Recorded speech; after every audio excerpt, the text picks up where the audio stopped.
Olá, sejam todos bem-vindos ao 3,5, o podcast para quem gosta de carros da Fiat. O meu nome é Jacob Paes, eu sou editor de livros e fanboy da Fiat.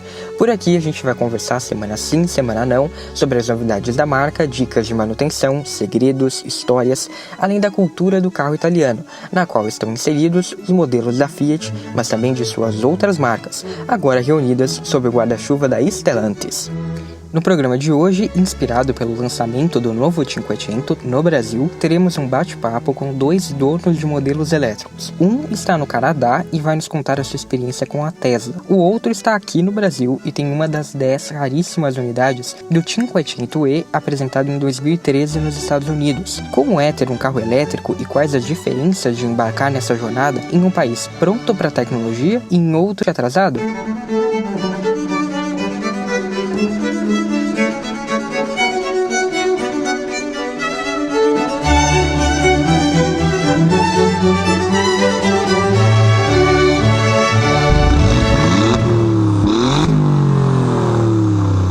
Como eu já venho falando, nesta temporada os episódios do 3,5 estarão simultaneamente no YouTube. Então, se você estiver ouvindo por lá, curte o vídeo, se inscreve no canal e ativa as notificações clicando no sininho. Se você estiver ouvindo nos tocadores, clique em seguir no Spotify, no Apple Podcasts ou em inscrever-se no Google Podcasts. Para conferir todas as opções, conteúdo extra e os links para as referências que eu vou citar aqui neste episódio, acesse bit.ly/3,5podcast. As novidades do dia a dia, fotos de carros da Fiat e posts especiais estão nas redes sociais do 3,5. Então segue lá, @3,5podcast no Facebook e no Instagram. Como você já deve estar sabendo, o Fiat Cinquecento elétrico, depois de muitas especulações, enfim foi apresentado no Brasil. Agora em setembro vai ser o lançamento oficial, mas a pré-venda já foi lançada no começo de agosto. O bate-papo que você vai ouvir a seguir foi gravado nessa mesma semana em que ocorreu o evento que lançou a pré-venda do hatch por R$ 239.990. Os detalhes do carro já foram apresentados aqui, eu falei sobre ele primeiro lá no episódio 2 da primeira temporada e depois no episódio 16 também da primeira temporada. Então, essa conversa que a gente vai ter aqui a seguir não teve esse foco de falar exclusivamente ou especialmente sobre o Cinquecento elétrico, esse novo, né? Porque todos os detalhes do carro, quando foi apresentado na Europa, eu já abordei aqui no podcast. Também tem lá detalhes sobre a pré-venda no Instagram do 3,5. Então, aqui não teve esse foco. Mas a conversa em si foi inspirada, sim, pelo lançamento. A gente abordou tanto questões do Cinquecento lançado lá nos Estados Unidos em 2013, modelo 2014, que é aquele da famosa frase do Marchionni, que, né, perdia dinheiro cada vez que vendia um, quanto a experiência com outros carros também, porque os dois entrevistados tinham essa experiência para contar, como você vai ver. E principalmente o que eu queria mostrar aqui é as vantagens e as dificuldades para quem está pensando em mudar esse pensamento na direção do carro elétrico, especialmente no contexto do Brasil. Então por isso que eu achei legal trazer alguém que está vivenciando esse mesmo momento, vamos assim dizer, mas em um país que tem um contexto completamente diferente, para a gente ver justamente o que está faltando aqui no Brasil, o que não está faltando, o que funciona, o que não funciona, e também outros pontos, como escolher o carro, como pensar nessa mudança, quais são realmente as vantagens e as desvantagens. Então eu espero que vocês gostem, vamos lá. Para este episódio, eu chamei duas pessoas que vão nos ajudar a entender melhor como é ter um carro elétrico. O Silvio vive no Brasil, em São Paulo, e tem um raríssimo Fiat Cinquecento elétrico, daquele primeiro modelo lançado em 2013 nos Estados Unidos. E o Guilherme está no Canadá e é ex-proprietário de um Tesla Model Y, além de um futuro dono de uma Tesla Cybertruck. Então, sejam bem-vindos, pessoal, ao 3,5. Obrigado por terem aceitado o convite. E vou deixar vocês à vontade se vocês quiserem complementar um pouco do que eu falei aí. É isso aí, Jacob, obrigado pelo convite, é um prazer participar, tenho acompanhado aí os episódios, fiquei bem feliz aí de poder contribuir aí para essa galera entender um pouquinho mais, né, de como é que é ter um veículo elétrico no Brasil, né, e comentar um pouquinho do 500Z. Acabou de ser lançada, né, a versão nova aí, vou poder, acho que, compartilhar um pouco. As pessoas acho que nem sabiam da existência, né, de um 500Z 2014 no Sim. Brasil, mas é isso. Prazerzão. Inclusive, antes só do Guilherme continuar, você falou aí, esse carro não foi trazido oficialmente ao Brasil, né? Você tem, acho que é o único do Brasil, talvez? Meu, são 10 unidades. A Fiat, né, que trouxe as unidades, são 5 da cor branco joioso, aquele perolizado, né, e 5 laranjinhas. O engraçado é que tem um vizinho aqui no bairro vizinho que tem o laranjinha e eu tenho o branco. Olha só. Muito difícil isso acontecer. Outro dia eu encontrei na rua, mas é engraçado, né? São 10 unidades apenas no Brasil. E Guilherme, você quer falar alguma coisa aí para se apresentar? Ah, sim, com certeza. Obrigado pelo convite também. Acho que é bem legal essa comparação que a gente vai ter, trazer um pouquinho essa realidade que eu sei que vai ser um pouquinho diferente da realidade quando a gente fala de carro elétrico no Canadá e carro elétrico no Brasil. A gente vai conseguir trazer 2 paradigmas bem diferentes para a gente fazer essa comparação. Então, vai ser um prazer ter essa conversa com vocês. Inclusive, esse foi um dos pontos que eu estava conversando até com o Silvio antes de gravar, que ele falou, nossa, vai ser muito diferente. E acho que a ideia é mostrar mesmo um pouco disso para a gente ter noção também de quão atrasados nós estamos, né? Mas então vamos começar conversando como que foi antes da compra, né? O que motivou vocês a comprar um carro elétrico? O Guilherme vive em um país que não só tem incentivos para isso, mas também tem uma maior variedade de modelos disponíveis, com todo um suporte por trás, e também uma infraestrutura. Então, acho que esse talvez tenha sido um ponto de partida já muito mais fácil para essa escolha. Mas eu queria saber, Guilherme, por que você partiu para o carro elétrico? O principal motivo que me levou a comprar um carro elétrico pode ser besteira, mas quando estava pesquisando vários modelos de carros por aqui, a manutenção de carro aqui no Canadá é razoavelmente cara. Então, eu vim de um carro diesel, eu tinha uma Mercedes GLK. Toda vez que eu ia fazer manutenção era cerca de $1.000. Então, eu tenho vários amigos aqui que já tinham Tesla e eles sempre falavam, poxa, eu tenho Tesla há 5 anos, eu nunca gastei R$1 com manutenção.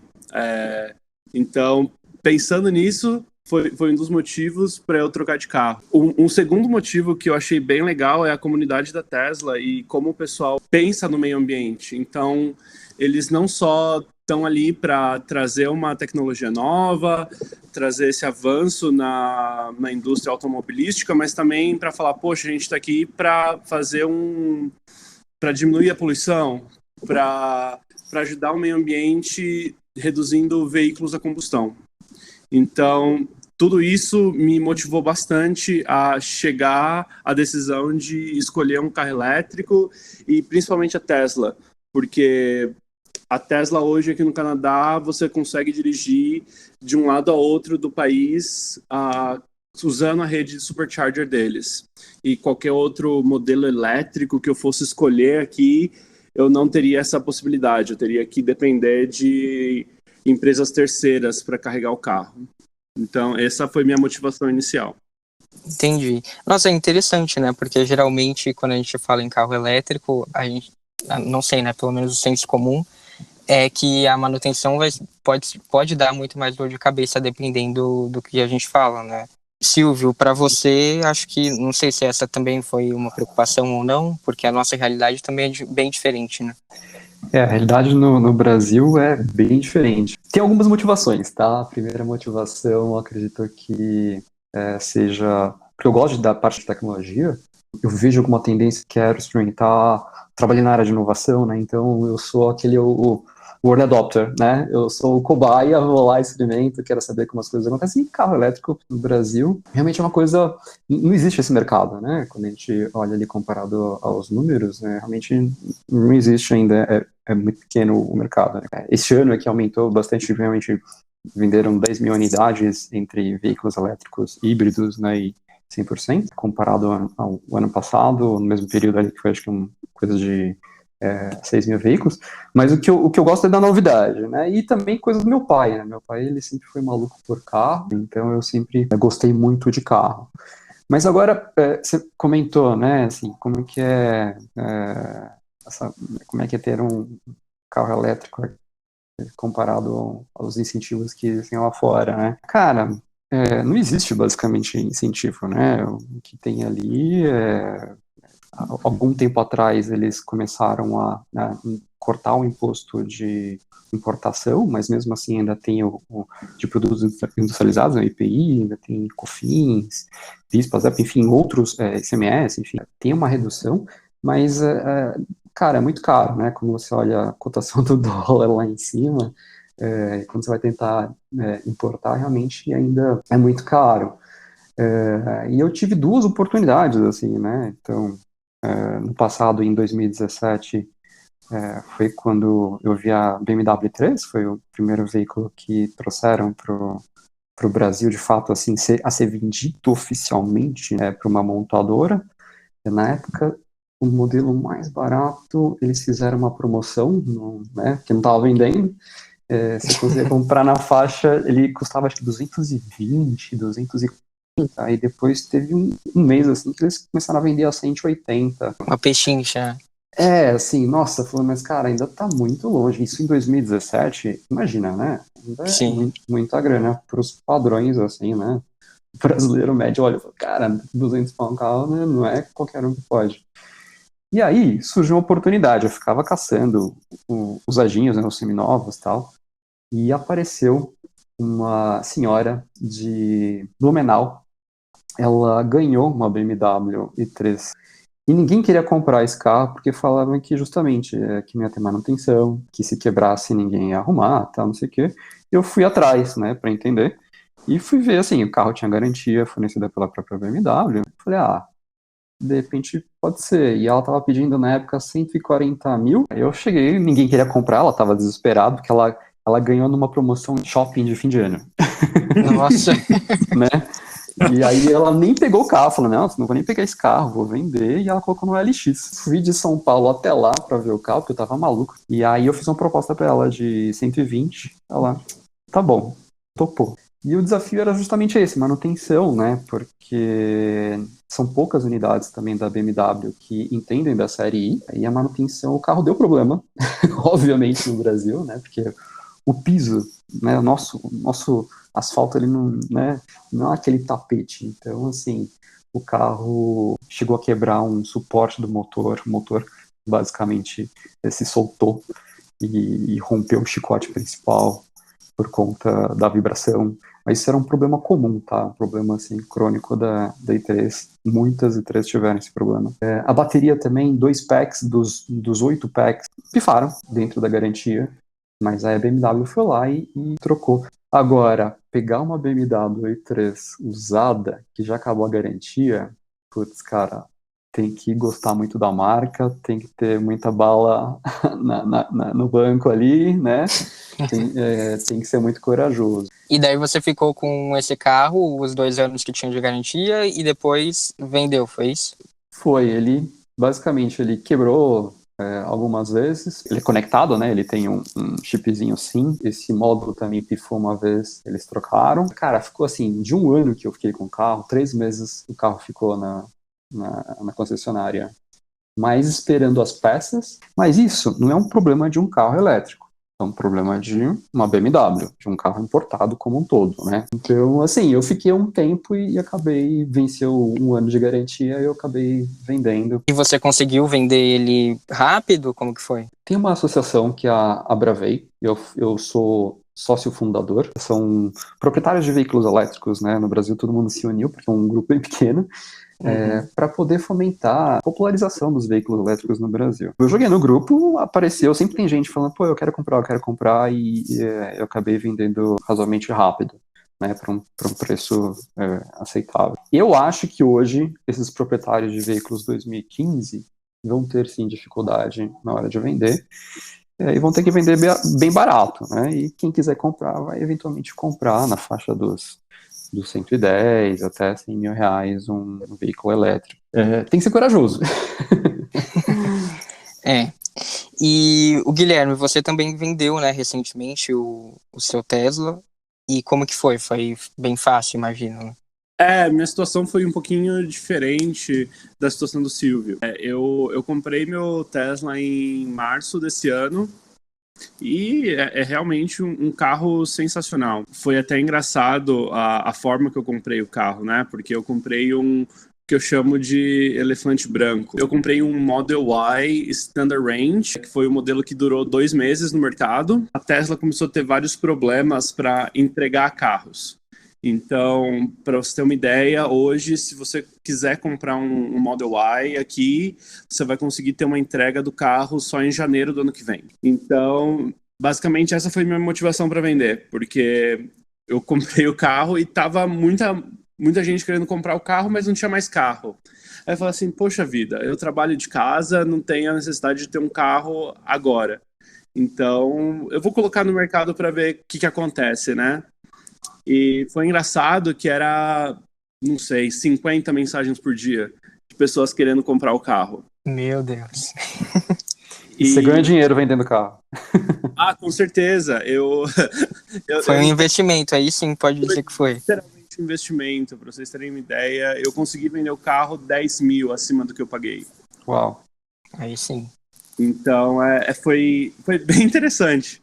Mas tá horrível o mercado aqui hoje para comprar um Tesla, porque é um carro que é razoavelmente barato pelo que está oferecendo, e a Tesla não está conseguindo entregar carros aqui hoje. Entendi. Mas você estava me contando que você já fez uma reserva para a Cybertruck, é isso? Já fiz a minha reserva para a Cybertruck. A Cybertruck é um caso engraçado porque ela não está disponível e a Tesla prometeu que as Cybertrucks vão começar a ser entregues em dezembro desse ano. Mas todo mundo sabe que quando Elon Musk fala que vai ser entregue numa data, você pode colocar em 6 meses a 1 ano a mais. para aquela data que ele deu. Então, eu estou realmente esperando que esse veículo esteja pronto entre junho e dezembro do ano que vem. Já que a gente está aproveitando para falar sobre futuros carros, o Silvio, você tem planos de trocar o seu Cinquecento 2014 por um do novo? Cara, eu tava na esperança aí desse lançamento, né, que rolou agora dia 3, que a Fiat ia dar uma aliviada, mas ela não deu uma aliviada no preço. Eu sou super fã do Fiat 500, esse aqui é meu quarto. Fiat 500, eu gosto bastante do carrinho, acho super divertido, acho estiloso, né, design bacana, linha temporal, enfim. Fiquei muito tentado. Comentei com uma galera, se eu vender a 140, tem interessados? Aí tem uma galera assim, pode ser que sim, pode ser que não, mas eu não sei se faz sentido, até mesmo assim como o Guilherme comentou, né, pandemia. Antes eu utilizava muito, né, o carro. Então agora, na pandemia, cara, trabalhando de casa, não faz sentido eventualmente trocar. A vontade é grande, né, de pegar a versão nova, mas eu não sei se vou gastar esses 100 mil aí para um carrinho na faixa, até mesmo porque nessa faixa de valor tem o Bolt, né, que tem uma autonomia maior, ele é mais espaçoso, 0 a 100 também é mais interessante, ele não tem toda a tecnologia embarcada do 500 e novo, mas um seminovo ali com uns 15 mil quilômetros, né, rodados, ia ficar na faixa dos 200 mil. Também é caro, mas enfim, a vontade é grande, mas eu acho que tem outras prioridades hoje em dia. Eu ia perguntar para o Silvio se ele tem coragem de comprar um Bolt, mesmo com toda essa polêmica do carro. Pegando fogo? É. Então, os que pegaram fogo são os primeiros, né? Os 2017, os que vieram para o Brasil já vieram com fix, e se tiver alguma coisa, eles já disseram que trocam aqui dentro da garantia e tal. Eu não soube de nenhum proprietário de Bolt. Teve um bonde do Bolt aqui no Brasil, quando ele chegou, né? Onde todo mundo lá da Bravei trocou as BMW i3 por Bolt. E eu Ele perdi chegou a esse ser o mais vendido elétrico aqui no Brasil. Caramba. eu perdi esse bonde, porque eles pagaram na época 180, e eu falei, não vou trocar agora não. E eu perdi, porque eu estava comentando anteriormente, está acontecendo uma coisa maluca aqui no Brasil. Que esses carros que eles pagaram 180 mil, hoje, se você quiser comprar usado, você não vai conseguir comprar por menos de 200, 210. Caramba. Usado. E outro, Bolt Zero, que na verdade só tem o 2020 aqui, né? Vai chegar no fim do ano aí, a versão nova com o design novo que saiu já nos Estados Unidos, por 270, se não mais. Então, assim, é bizarro, né? É engraçado isso, porque eu tenho amigos que estão em Los Angeles hoje, eles têm um Bolt razoavelmente novo, eles compraram, sei lá, quase um ano atrás, e mesmo assim a recomendação é não deixar o Bolt dentro da garagem lá. E eu acho que isso vai trazer uma coisa bem ruim para a marca. Assim, tem essa piada no grupo lá de não colocar o carro na garagem, deixar ele fora. É um absurdo, né? Mas a gente não soube de nenhum caso no Brasil ainda. Mas, cara, teria um Bolt, sim. Só acho que, de novo, não faz sentido ainda acho que pro meu momento. Bem, então vamos mudar um pouco para a parte da compra em si, que a gente até chegou a comentar um pouco sobre incentivos e algumas burocracias que eu imagino que talvez, quer dizer, não sei, né? Talvez não tenha também burocracia no Canadá, não sei. Para conseguir esses incentivos, aqui no Brasil, acho que, né, o Silvio depois pode comentar melhor, mas talvez acho que nem tenha nada mesmo. Tinha uma época o desconto aqui também em São Paulo do IPVA, né? Que era isento. Mas foi revogado também, então não sei se vamos ter alguma burocracia para falar sobre isso agora. Mas e aí, Guilherme, como foi na hora de comprar esse carro? Para ser bem sincero contigo, o meu carro especificamente não teve incentivo nenhum do governo. Da forma que o incentivo funciona aqui no Canadá como um todo, né? E em cada província é um pouquinho diferente. Então, o carro primeiro precisa qualificar para uns critérios que o governo impõe. E, na verdade, esse foi um dos motivos que a Tesla lançou o Model Y Standard Range, porque eles quiseram lançar um modelo mais barato, porque quando você qualifica para o modelo mais barato daquela categoria, todos os outros modelos qualificam para o desconto. Então, não deu certo, a estratégia da Tesla aqui no Canadá não qualificou para nada, mas se a gente estivesse olhando para um outro veículo, por exemplo, um Model 3, ele qualifica diferentemente por província, mas tem um incentivo federal, que são $5.000, e cada província dá um incentivo deles. Eu sei que tem algumas províncias que você consegue um incentivo total de até $15.000 quando você compra isso, compra o carro, né? E é totalmente diferente a forma que esse incentivo funciona aqui no Brasil comparado às experiências que eu tive aqui no Canadá, comparado com as experiências que eu tive no Brasil. Quando você compra, a montadora ela já te dá o desconto na hora, então você não precisa mandar uma papelada para o governo, nem nada. Eles já fazem todo esse envio para o governo federal do que você comprou o carro, que você está qualificado, e quando você você vai mandar o seu imposto de renda aqui, você recebe esse valor de volta direto no seu imposto de renda. Você não precisa fazer nada, é tudo automático. Que maravilha. Então, além do incentivo, você ainda não tem burocracia. Não, é super transparente e é zero burocracia. E isso funciona, tanto é que eu estou ajudando hoje um amigo meu comprar um carro elétrico, um híbrido, na verdade, e a gente foi ver os carros e a montadora falou exatamente isso. Olha, você não se preocupa com nada, você vai receber os $5.000 direto na sua conta ano que vem, quando você fazer o seu imposto de renda, e a gente toma conta dessa parte de mandar os documentos. Então, você não tem burocracia nenhuma. O que é bem legal, porque, poxa, imagina você fazer toda uma papelada para fazer isso, já te salva um tempo gigante. Silvio, você quer comentar alguma coisa sobre essa parte de incentivos aqui no Brasil, que no caso não existe? Então, como eu comentei, né, no passado tinha assim, na verdade, os elétricos não têm o imposto de importação, como eu comentei, mas ainda tem outros, né, eles acabaram até equiparando ao 100% elétrico com os híbridos. Teve um papo, né, na época lá do Rota 2030, né, de que houvesse a eliminação de todos os impostos para a importação dos veículos, inclusive o ICMS, blá, blá, blá. Não houve, o que foi justamente a equiparação dos veículos híbridos, né, que tem o 100% elétrico, que é o BEV, Battery Electric Vehicle, e tem o Prius, né, que acho que o pessoal mais conhece aqui no Brasil mesmo, que é um híbrido, que é um HEV, né, um Hybrid Electric Vehicle, onde o veículo tem uma bateria, mas tem um motor a combustão, e ele acaba fazendo né, ficava alternando qual tipo de motor e propulsão utilizar, no caso.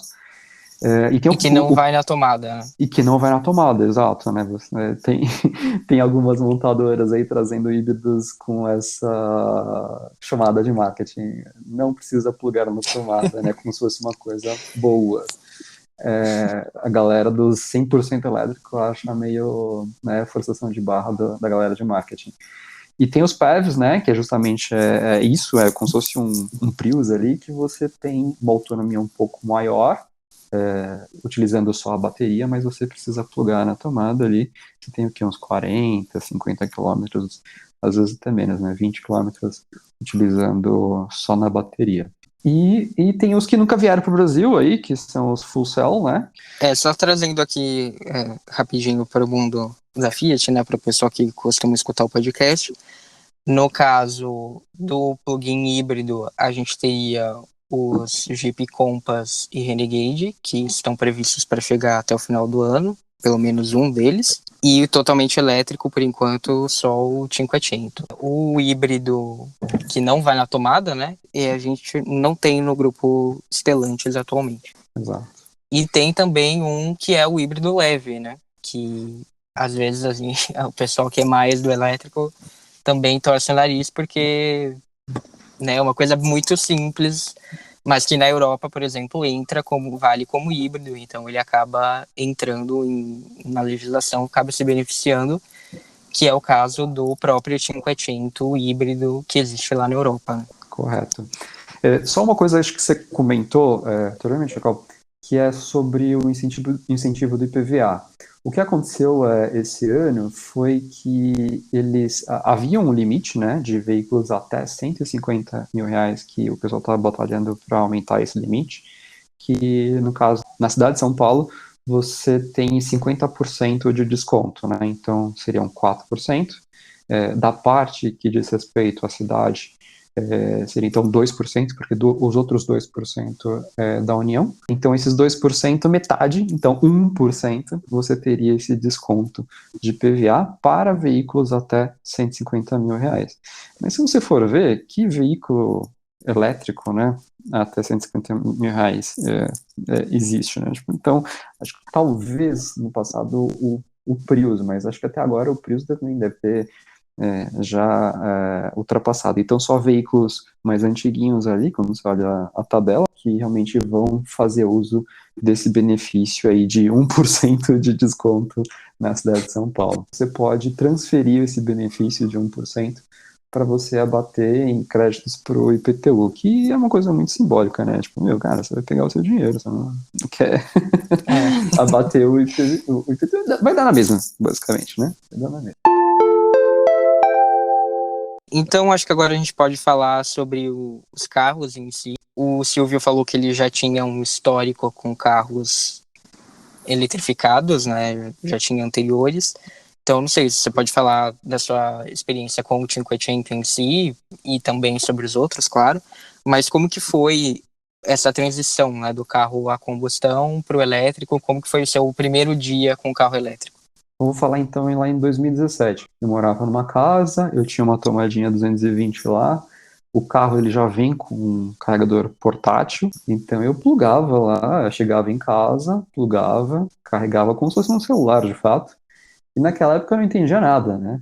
Então, basicamente, pluga aí e vamos embora, né? E com o tempo eu fui aprendendo que, assim, a autonomia realmente é uma coisa muito importante. Então, o Guilherme pode falar que a experiência dele vai ser totalmente diferente da minha, porque eu só tive essa i3, que a autonomia era 170, 180, mas nunca deixei chegar até o fim. E o Cinquecento, né, o 500Z, que ele também, ele fica nessa faixa, 160 quilômetros. Então eu tinha que me programar, né? Então, cara, se eu vou sair e não carreguei, tem que ir lá dar uma carguinha para eu conseguir chegar numa boa.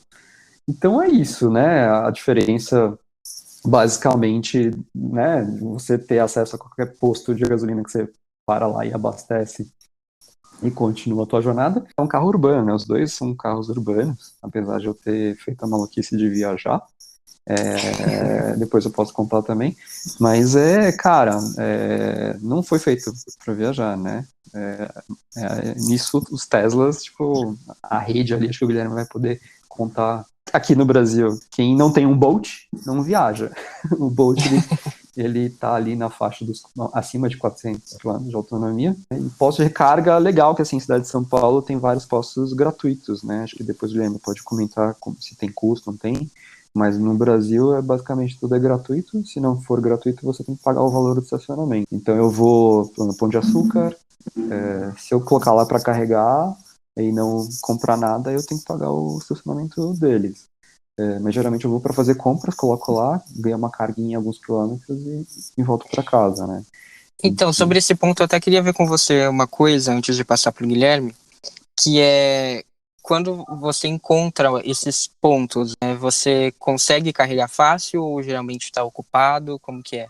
Porque eu estava comentando que eu estou aqui com o Volvo e eu fui tentar, passei acho que em 3 lugares, não consegui Sério?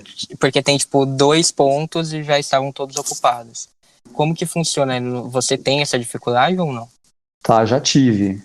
Já tive por 2 motivos. Eu uso um aplicativo que é o PlugShare, e no carro lá eu também tem um aplicativozinho, né, que ele mostra se as pessoas que estão utilizando, poxa, carro elétrico, vai lá e dá o check-in, né, diz que está ocupado, não faz você chegar no lugar, né, e ver que não está ocupado. Então esse é um aplicativo acho que mais utilizado, não sei se o Guilherme também utiliza, no mundo, né, e assim, onde eu moro, eu acho que não tem tantas opções, mas eu sei que na Zona Sul já está mais complicado, né? E aí, assim, já aconteceu de chegar e ter um carro parado, mas não é um carro elétrico. As pessoas, tipo, não sabem, elas simplesmente vão lá e tem param. isso também. Param, entendeu? E, tipo, acabou. E aí, às vezes, tem uma padaria aqui na Zona Norte que tem um carregador. E várias vezes eu cheguei lá e tinha carro parado, né? Tal. E aí, uma vez eu fui falar com o dono, tava saindo, porque eu fiquei esperando. Aí ele ficou bravo, né? Tipo, fui rapidinho, que não sei o que. Eu falei, cara, tipo, é igual vaga de deficiente, PCD, né? E idoso, enfim, as pessoas não respeitam. Mas aconteceu também já de chegar e estar ocupado, mas na Zona Norte, aqui por onde eu ando, tá mais tranquilo. E você, Guilherme, como que foi o seu primeiro dia depois de trocar o carro a combustão pelo carro elétrico? E se você tem essas dificuldades para abastecer aí, eu sei que a quantidade é maior, mas tem muita gente usando, como que é? Então, o primeiro dia foi só felicidade, né? Porque esse negócio de não ter torque, quando você pisa no carro, você pega uma estrada, é um sonho. Você pisa, o carro vai. Mesmo minha Mercedes sendo AMG, as pessoas não queriam disputar corrida comigo quando eu parava num farol. E aí, logo no primeiro dia, eu acho que teve umas 5 pessoas que paravam no farol e queriam disputar corrida comigo. Então, é engraçado esse negócio, porque as pessoas veem o Tesla, eles sabem que é rápido, então vários modelos de carro esportivo, eles querem disputar corrida. Então, para mim, foi a primeira diferença. Mas eu moro em apartamento e na minha vaga de garagem tem uma tomada. Então, para falar bem a verdade, eu raramente vou para algum posto para abastecer o carro, né? Algum posto de eletricidade para abastecer o carro. Realmente, eu só uso quando eu estou indo viajar para algum lugar muito longe. Então, se eu estou indo para uma cidade do lado, que são 300 quilômetros, eu paro uma vez para abastecer o carro. Mas o meu carro tinha 400 quilômetros de autonomia. O que, para falar a verdade, na família Tesla é um modelo de entrada, já é bem ruim aqui, né? Mas para mim era o suficiente. É literalmente como o Silvio falou, é um celular que você tem, é um novo celular que você tem. Você chega em casa, coloca para carregar e esquece. Como eu trabalho de casa, muitas vezes ficava 24 horas carregando o carro. Então, toda vez que eu chegava em casa, colocava para carregar, no outro dia já estava totalmente carregado, então eu nunca precisei abastecer. Mas quando preciso, a maior parte dos lugares aqui na cidade são de graça para abastecer. Então, o único lugar que você paga mesmo é na Tesla, quando você vai abastecer no supercharger deles. Geralmente não tem fila nenhuma, você chega lá, pluga o seu carro, e eu também uso o mesmo aplicativo da PlugShare. Entendi. E você tem esse que você falou que tem na garagem do prédio, um por vaga, é isso? Tem um por vaga, exatamente. Então, na verdade, porque é uma sorte nossa que a gente tem aqui no Canadá, porque os carros têm uma tecnologia aqui que você precisa, todos os carros, mesmo a combustão, tem uma tomada no carro que fica conectada direto no motor para o carro não congelar, basicamente. Onde eu moro, a temperatura chega a menos 50, menos 45. Então, é só para garantir mesmo que quando está muito frio, você pluga na tomada o seu carro, mesmo combustão, para garantir que a bateria vai estar quente a todo momento, você não vai ter nada do seu carro congelando. A tomada que é 110 volts, inclusive, e ela é interessante que quando eu fui pedir autorização para usar essa tomada para carregar meu carro, as pessoas ficam, nossa, porque o seu carro vai consumir muita energia e vai ficar puxando muita energia. O que, na verdade, é uma mentira, né?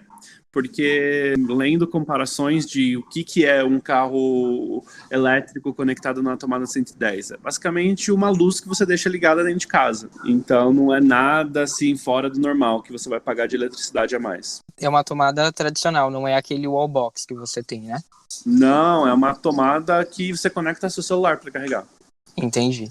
Legal. E você, Silvio, você tem o wallbox? Você já chegou a pensar em ter ou não? Eu instalei, porque assim, hoje eu tô morando mais em casa, é um apartamento, né?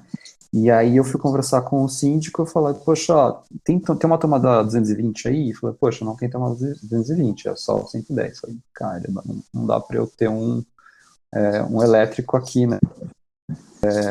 Onde eu tô morando agora. Então aí, de novo, lá na Bravei, né? Tem um pessoal, tem de tudo lá. Empresa lá, que é do Tadeu, da Power2Go, eles têm um esqueminha de assinatura, né? Então, você paga um valor por mês, ele instala para você como se fosse uma TV por assinatura. Para você ter ideia, aqui no Brasil, se você for comprar um wallbox, ele gira em torno de 7, 11 mil reais. Então, assim, eu acabei instalando aqui, né, pago um valor mensal. Eu tenho um carregador de 7 kW, 32 amperes. Então, quando eu quero uma carga rápida, eu simplesmente encosto o carro, conecto lá.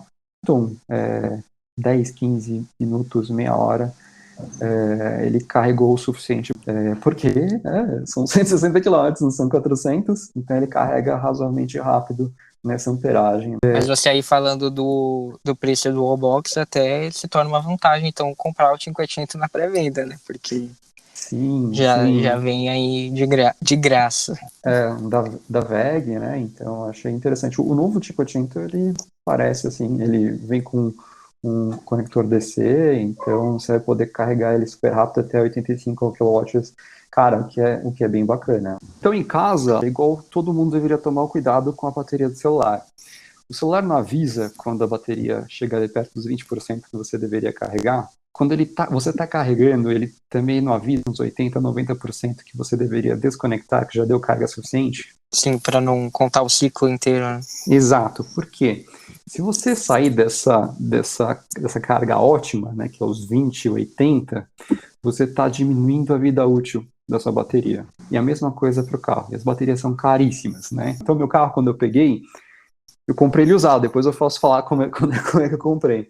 Ele estava com 97% de saúde, né, da bateria. Se você mantiver ali nesse 80-20, é um carro 2014 e está com essa saúde em 2021, ele foi bem cuidado, né? Sim, tá bem. Porque o que é caro mesmo no carro elétrico, que é?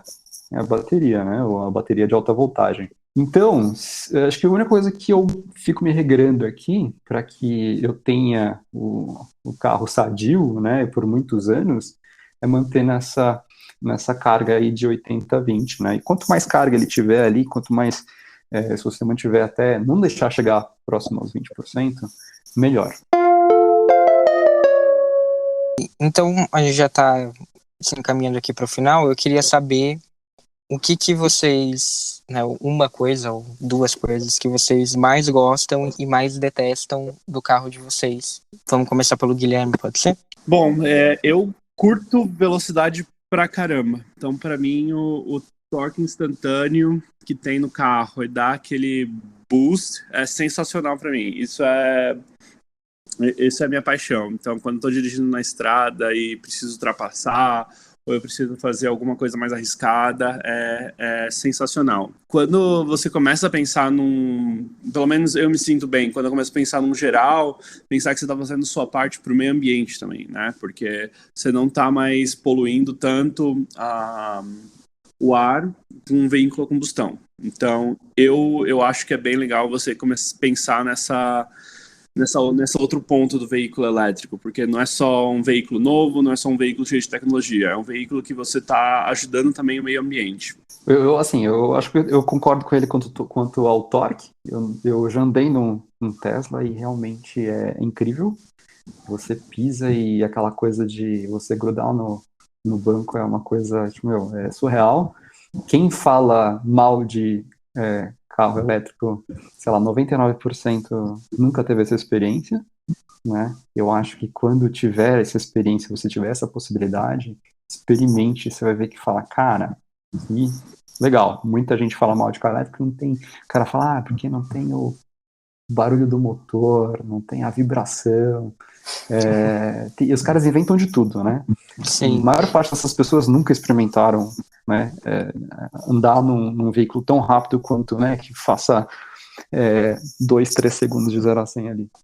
Não, eu acho que o legal é que mesmo os carros mais simples, eu não vou dizer mais baratos, porque aqui no Brasil não é barato, mas mesmo os mais simples conseguem ter uma dose dessa esportividade, vamos assim dizer, que num carro a combustão não, né? Fica muito mais restrito a um carro mais caro. Sim, sim. O Bolt mesmo, ele tem 0 a 100 de 7 segundos. 7 segundos você pega um Mini Cooper de 200 cavalos ali, né? Eu gosto também dos pequenininhos e gosto de velocidade. Eu tive um Mini Cooper que era 7 segundos. Cara, eu achava o Mini Cooper, assim, fantástico. Eu achava ele bestial, eu achava que ia morrer algum dia. Porque você pega a estrada, do nada você tá, né, tipo, muito rápido, assim. Cara, os elétricos, assim, quem uma vez experimenta no dia a dia e começa, acho que não tem muita volta. Eu acho que o Guilherme pode falar, ele tá querendo um Cybertruck, né? Acho que é difícil ele voltar para um carro a combustão, a não ser que esse carro ande mais rápido do que o Tesla, né? Exatamente. Mas olha, até a Dodge agora vai ser totalmente elétrica em breve. Então, acho que, né? A Bart, né? A própria Sim. Fiat falou que a próxima linha Bart vai ser totalmente elétrica. A gente não sabe a quanto, né? Vai vir esse carro para o Brasil, que a gente fica chateado quanto dos valores, realmente. O Brasil está ficando cada vez mais para trás na eletrificação. Mas, vamos lá, o que eu gosto é o torque, de fato. O meu carro não são 7 segundos, são 9. Ele é um pouquinho mais rápido que a versão que foi lançada aí dia 3.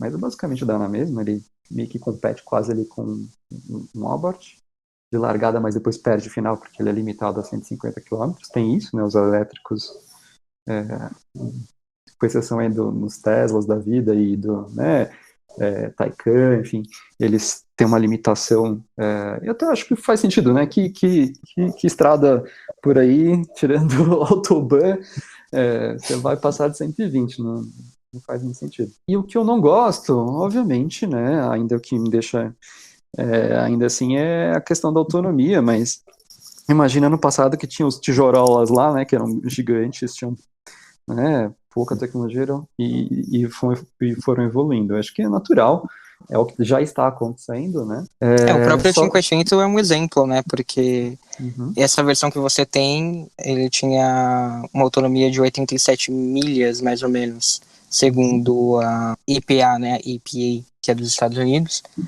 e que dá mais ou menos aí uns 150 quilômetros, vamos arredondar, né? Você falou 160, por aí. E o atual já subiu para 320, a Fiat no Brasil diz, inclusive, que consegue chegar a 460, se for mais urbano, né? Indo pra praia, talvez chegue. Não sei de onde eles tiraram esse número, porque mesmo na Europa eles não falaram 460, então não sei, eles fizeram algum teste aqui no Brasil. Mas enfim, já é uma evolução bem grande, né? Então, para um carro compacto, né, que não tem muito espaço também para colocar as baterias. Então, eu tô assim, se o pouquinho mais barato, eu já teria feito a reserva aí, mas é isso, né? Evolução, né? A própria Fiat falou que, né? 2030 é isso aqui? Isso, eles falaram entre 2027 e 2030, né? Porque o compromisso deles, na verdade, é que eles só vão mudar completamente tudo quando na Europa o carro elétrico for o mesmo preço do carro a combustão, e daí eles, segundo estudos deles, seria entre 2026 e 2030. Então eles colocaram esse prazo para ter toda a linha elétrica, né? Porque antes disso já vai estar eletrificada. Quando comparar o preço no valor da combustão e as pessoas fizerem o test drive e experimentarem, e aí eu imagino também que a rede de recarga vai ser muito cara, não tem por que você continuar com o carro a combustão aí, assim, as pessoas precisam ter essa experiência e ver que não faz sentido mesmo, né? Tem uma última coisa, em São Paulo todos os prédios novos tem uma lei aí que vão ter pontos de carga para veículos elétricos. Guilherme, acho que você não falou que você não gosta. Não tem nada que não você... Tem, não tem. No Canadá não tem, né? Não tem ponto negativo. Não, tem algumas coisinhas que eu acho que uma coisa que o Silvio falou bem no começo da nossa conversa foi que veículos elétricos é aquele negócio para early adopters, foi assim que ele começou. Para falar bem a verdade, eu acho que a gente ainda está no estado de early adopters. Todo mundo pensa que você compra um Tesla, é um carro que tem vários carros, já tem vários Teslas na rua, tá tudo ótimo, tudo legal. Mas a história não é bem essa. Os carros da Tesla especificamente, eles têm muito problemas de fábrica, o software do carro não é 100% funcionando, então muitas vezes o que acontece, a tela, que o meu carro só tinha uma tela central, né? A tela desliga e eu não consigo ver mais nada acontecendo, não consigo ver minha velocidade, não consigo ver para onde eu tô indo, não consigo dar seta no carro, isso assim, no meio da estrada, já aconteceu comigo. Ixi, tá vendo? O carro elétrico também tem perrengue chique, ó. Né? Mas são coisas assim, meu telefone não conecta no carro, o Bluetooth não conecta, então tem essas coisinhas chatas que a gente tem que ir se adaptando com o Tesla. Então eu sempre digo para todo mundo que fala, pô Guilherme, você recomenda o Tesla? Eu falo, depende, você tá aberto para ter problemas que, na verdade, não são um problema grande, mas que te incomodam no dia a dia. E acho que a visão da Tesla também é muito diferente das outras montadoras, né? Porque a Tesla faz o carro do jeito dela, né? Então é muito diferente. E as outras montadoras não, elas buscam meio que adaptar o que elas aprenderam todo ao longo da história delas fazendo carro a combustão e meio que jogar pro elétrico, né? E a Tesla é uma ruptura total. Então, acho que também isso exige uma adaptação um pouquinho maior também. Ah, com certeza. Mas, por exemplo, uma outra vantagem que é legal de ter um Tesla que o meu amigo que tem o Model S, ele comprou o carro e chegava de 0 a 100 em 4,5 segundos.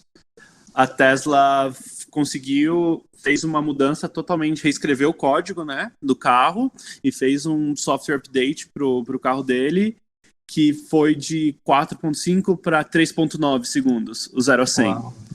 Tá Então, vendo? Esse é o tipo de coisa que, por exemplo, uma montadora tradicional para fazer isso, para a gente atualizar o software de uma central multimídia, muitas montadoras ainda você tem que ir na concessionária, ir lá para fazer na revisão atualizar, né? Uhum. Imagina você trocar configurações do carro assim, desse modo. Isso é uma coisa muito particular da Tesla, por enquanto. Ah, com certeza. E sem contar que a Tesla vende todos os modelos hoje com suporte ao Full Self-Driving, que é a promessa deles desde sempre, que é o veículo que vai dirigir totalmente para você. É um veículo que você vai sair de casa, ele vai te levar para o trabalho, vai voltar para casa, estacionar no seu estacionamento, e quando você tiver acabado o seu trabalho, o veículo vai vir te pegar na porta do trabalho e te levar para casa. Todos os veículos já estão preparados para isso, e essa função vai vir também com uma atualização de software. É impressionante você pensar que muitas montadoras levam, como você falou, você precisa levar na montadora para fazer uma atualização de um multimídia de ano em ano. E a Tesla tá para lançar vai mudar totalmente a forma que os carros interagem com uma atualização de software. Então é bem interessante essa parte. Tanto é que hoje em dia, né, a parte de tecnologia dentro das montadoras está sendo muito bem vista, né? Por exemplo, a Stellantis, depois da fusão da Fiat com a Peugeot, um dos cargos que estavam em aberto era justamente essa parte da tecnologia, porque eles queriam alguém que não fosse de nenhuma das duas empresas e não tivesse essa visão já da montadora, né? Porque realmente é o que vai fazer a diferença daqui para frente. Eu acho que é isso, gente. Não sei se vocês querem acrescentar mais alguma coisa, se vocês quiserem deixar algum contato, alguma mensagem final, fiquem à vontade. Eu queria agradecer novamente aí, Jacob, pela oportunidade. De fato, acho que tem muito assunto aí, tem muita coisa bem específica de veículos elétricos, né? Mas quem quiser me acessar, eu acabei criando uma conta de Instagram nova aí, que é o Fiat 500e Brasil, tudo junto. Sigam lá, eu estou começando a colocar essas coisas curiosas, né, do carrinho. Muita gente me pergunta, então as coisas que são repetitivas eu acabo colocando lá. E quem quiser acompanhar, é mais, assim, diversão mesmo, não é para ganhar dinheiro nem nada. Sigam lá, tá bom? Eu vou deixar linkado nas referências do episódio, que aqui, né, o pessoal que gosta de Fiat com certeza vai adorar essa página. Legal, bacana. Eu também queria agradecer você, acho que foi uma conversa super bacana, acho que a gente conseguiu ter uma comparação bem legal dos cenários, de como a gente vive e as diferenças de um carro com combustão para um elétrico, acho que isso é bem legal. E eu só queria, para quem está pensando em comprar um carro elétrico, eu só queria deixar uma dica, que é importante você saber, se você tem essa possibilidade, você saber quantos quilômetros por dia você anda. Porque isso é uma decisão muito importante na hora que você vai comprar um carro elétrico, porque se você tem um trajeto muito grande para fazer todo dia, não faz sentido você comprar um carro de 150 km de range. Faz sentido você comprar um carro com mais range. Então, eu acho que é bem importante, quando você está comprando um carro elétrico, você entender qual que é a sua necessidade real, para ver se aquele carro realmente vai atender suas expectativas, porque muitas vezes a pessoa anda 200 km por dia e quer comprar um carro com 150 km de autonomia. Então acaba ficando... A expectativa versus a realidade é muito chata nessa situação. Você acaba se decepcionando bastante. Sim, ótima dica, né? Uma pessoa que pega muita estrada, viaja muito, né? Longas distâncias, realmente tem que ter essa preocupação. Bem, acho que é isso então, gente. Acho que foi muito legal. Espero que a gente possa repetir no futuro. Mais uma vez, muito obrigado. pessoal, depois que a gente gravou esse episódio, eu resolvi gravar aqui esse adendo. A Chevrolet anunciou a pré-venda do Bolt reestilizado no dia 11 de agosto. Ele chegou por 317 mil, ou seja, 47 mil mais caro do que a versão anterior. E ele mantém, então, todas as características mecânicas anteriores. Ele tem até 203 cavalos de potência, torque de 36,7 kgfm e 0 a 100 em 7,3 segundos. A autonomia, especificamente, também não mudou. Segue em 380 km, considerando o ciclo WLTP, que é uma medida mais universal, na qual o Cinquecento-E tem 320 km de autonomia. Em uma outra medição, que é a GM segue, ele teria então 416 km. Em termos de equipamentos, não muda muita coisa e é bastante equivalente ao Cinquecento-E. O Cinquecento-E tem algumas tecnologias semi-autônomas a mais, mas o Bolt, por exemplo, tem 10 airbags e som premium da Bose. Mas também, por outro lado, por exemplo, precisa de fio para espelhar o Android Auto na central multimídia. E para explicar um pouco esse negócio do Bolt, não sei se vocês estão acompanhando, mas lá fora, nos Estados Unidos, houve uma grande campanha de recall, porque pelo menos 9 casos de incêndio foram detectados com o Bolt. Segundo a GM, tem um problema da bateria, mas ela não especificou qual, que acaba causando esses incêndios, especialmente quando você deixa o carro carregando em lugares fechados e a bateria passa ou fica próximo dos 100% de carga. Então, lá nos Estados Unidos foi feito um recall e as baterias foram trocadas. Aqui no Brasil, em setembro, agora no mês de setembro, no dia 2, a GM também convocou um recall para as 235 unidades fabricadas entre junho de 2019 e junho de 2020. Elas vão precisar ser recolhidas porque, de acordo com a GM, abre aspas, uma possível não conformidade nos módulos de bateria de alta voltagem, fecha aspas, foi detectada. Nesse comunicado, ela informou que existe o risco de incêndio enquanto o veículo está carregando, principalmente quando próximo do 100% de carga. A solução vai ser feita em 2 etapas. A primeira vai ser uma configuração no sistema que vai limitar a carga a até 90%, ou seja, uma gambiarra. Depois, ela vai trocar a bateria de todas essas unidades vendidas no Brasil, que já foi feito nos Estados Unidos, mas ainda não tem data para isso.